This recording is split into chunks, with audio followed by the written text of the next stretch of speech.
तो चलिए अब हम नोट्स बनाते हैं अपने अगले टॉपिक के, role of women during freedom struggle. देखिए फ्रीडम मूवमेंट, देखिए इस टॉपिक का मतलब है कि वुमेन्स का क्या रोल रहा है वाइल आवर फ्रीडम स्ट्रगल। तो फ्रीडम स्ट्रगल के समय वुमेन्स का भी काफ़ी रोल रहा, क्योंकि पहले वुमेन हमेशा सप्रेस्ड रहा करती थी, ज़्यादा उनको आज़ादी नहीं थी, है ना। तो किस तरीके से वुमेन्स ने अपनी बेड़ियों को तोड़ा और पार्टिसिपेशन किया स्ट्रगल में। देखिए इंट्रोडक्शन में जैसे कि मैं आपको बताता आ रहा हूँ, 3 से 4 लाइनें, उससे ज़्यादा आपको नहीं लिखनी है। आंसर्स हमेशा इंट्रो बॉडी कंक्लूजन की फॉर्म में लिखने हैं। तो इंट्रोडक्शन में 3 से 4 लाइनें, उसके लिए कुछ further points. Women played a crucial role in the Indian freedom struggle.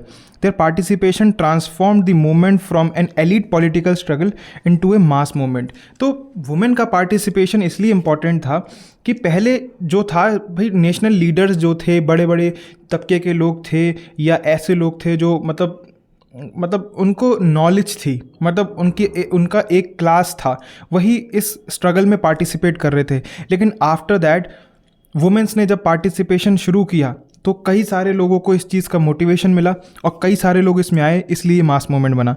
तो कंट्रीब्यूशन क्या था, ये आप कीवर्ड्स की तरह इस्तेमाल कर सकते हैं, women participation, nationalism and mass movement. चलिए अब बॉडी की तरफ चलते हैं आंसर की। Participation in mass movement, participated in non cooperation movement in 1920। जो एनसीपी हुआ था उसमें भी इन्होंने पार्टिसिपेट किया था 1920 के अंदर। सीडीएम जो कि सिविल डिसोबीडियंस मूवमेंट है 1930 का, इसमें भी वुमेन्स ने पार्टिसिपेट किया था। क्विट इंडिया मूवमेंट 1942 का, organised picketing of foreign cloth and liquid, यहाँ पे भी पिकेटिंग मतलब दुकान के बाहर सामान को मतलब धरना प्रदर्शन करना, उसको पिकेटिंग बोलते हैं। तो बॉयकॉट करा फॉरेन क्लोथ्स का जो कि बाहर से आते थे, तभी तो वो यहाँ पे उनको फोर्स करा जाता था लोगों के द्वारा कि खरीदो इनको, तो इन्होंने नहीं करा ऐसा। और लिक्योर जो बिकते थे वहाँ से, दारू वगैरह जो आती थी बाहर से, सॉरी शराब। एग्जाम्पल क्या, Sarojini Naidu led the Dharasana salt सत्याग्रह।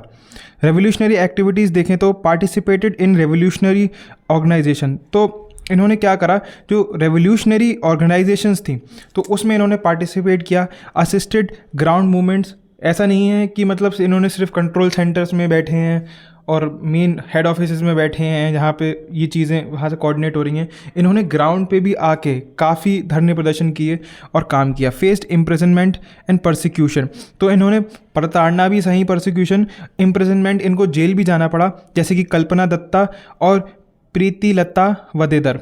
अब इन आप नामों को वहाँ लिख कर आएंगे तो आपको मार्क्स अच्छे मिलेंगे। बात करी जाए पॉलिटिकल लीडरशिप की, mobilised people for national movement, तो नेशनल मूवमेंट के लिए लोगों को इधर से उधर ले जाने का भी काम किया गया।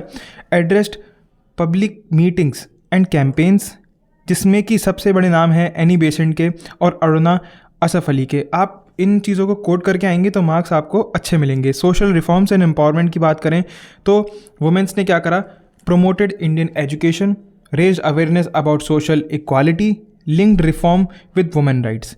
लिमिटेशंस की बात करें तो अपने देश के अंदर पेट्रियार्कल सोशल स्ट्रक्चर था, जो कि आज भी देखने को मिलता है कि पिताजी जो होते हैं या दादाजी जो होते हैं वो सबसे ज़्यादा सुपीरियर होते हैं घर के अंदर, तो वुमेन्स की बात को थोड़ा सा दबा के रखा जाता है।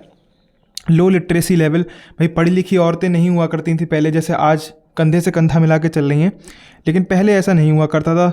Limited representation in leadership position, तो जैसे कि आप अभी जानते हैं कि वुमेन रिजर्वेशन बिल वगैरह आया और कई सारे वुमेन एम्पावरमेंट की बात होती है, तो पहले ऐसा नहीं था। लीडरशिप पोजीशंस पे वुमेन्स को बहुत ही कम देखा जाता था। जेंडर इनइक्वालिटी, सोशल कंस्ट्रेंट्स, तो जेंडर इनइक्वालिटी थी, सोशल कंस्ट्रेंट्स थे, ये मैंने आपको बता ही दिए।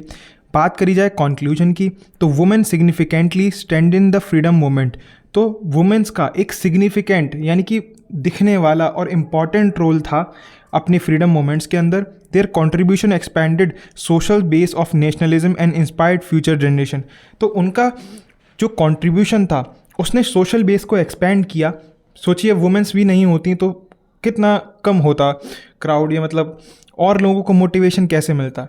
ऐसा ही नहीं है कि उन्होंने नेशनलिज्म में पार्टिसिपेट किया, उन्होंने आने वाली जनरेशन्स को भी मोटिवेट किया है। तो यही था वो लेक्चर, आप पॉज करके नोट्स बना लीजिए। और अगर आपने मेरा टेलीग्राम चैनल अभी ज्वाइन नहीं किया है तो डिस्क्रिप्शन में लिंक है, वहाँ से आप ज्वाइन कर सकते हैं। कोई आपकी क्वेरी है तो आप कमेंट सेक्शन में लिख सकते हैं, या कोई डाउट है तो आप मुझे मेरे इंस्टाग्राम पर आके मैसेज भी कर सकते हैं। सब चीज़ों का लिंक डिस्क्रिप्शन में।